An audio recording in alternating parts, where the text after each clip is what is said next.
Okay, so today we will see some of the topics like in general, we have a specification, right? So the specifications we will see today. Okay, now we have seen member release, member offset. Okay, so what else we have? We have like a property reduction factors.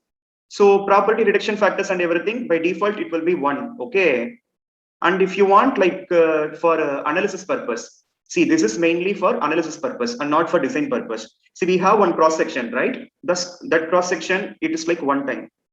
And if you want to consider the 1.5 times the cross section, then you can put the 1.5 value here.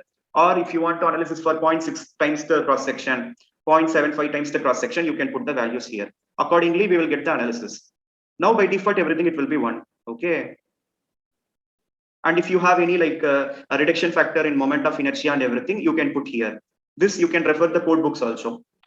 So you can refer any country codes. Okay, different country codes having different codes where it will be specified how much we need to consider and everything.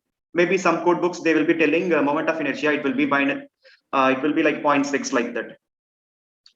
So you need to like put. Otherwise, if you're not aware of all these things, you can just have default one. Okay.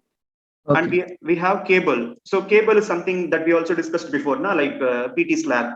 And then it is like having cables which will be under tension. If you want to give those values and everything, you can put here. Okay. This tab is related to the cable. Okay.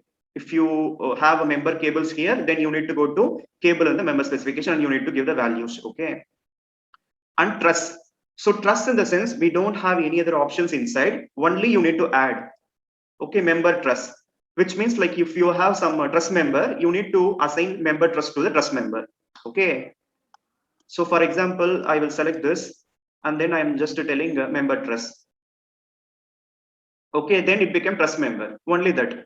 Okay, so when this it will be useful, if you completely having trust member, then no need to assign that, no need to have specification. But if you have like a combination, if you have combination of a concrete column, on top of that you have truss, then on top of the portion you need to select and then you need to input a truss specification.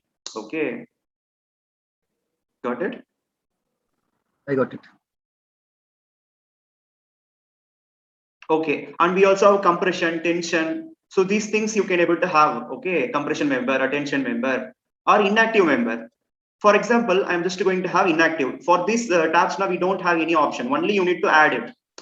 So I'm just going to add and I'm just going to make inactive. So before I will trust. So before I will just analyze and then we will see the result before inactive member.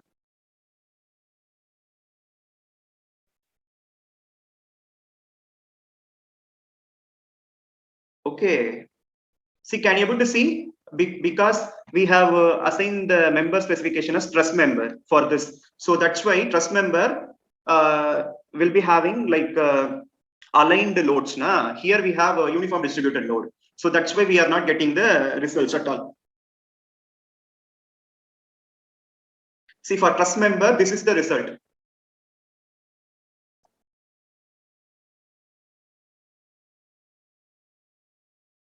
See, here we are getting deflection, right? Okay, now I will make this as inactive member, then we will see what is what.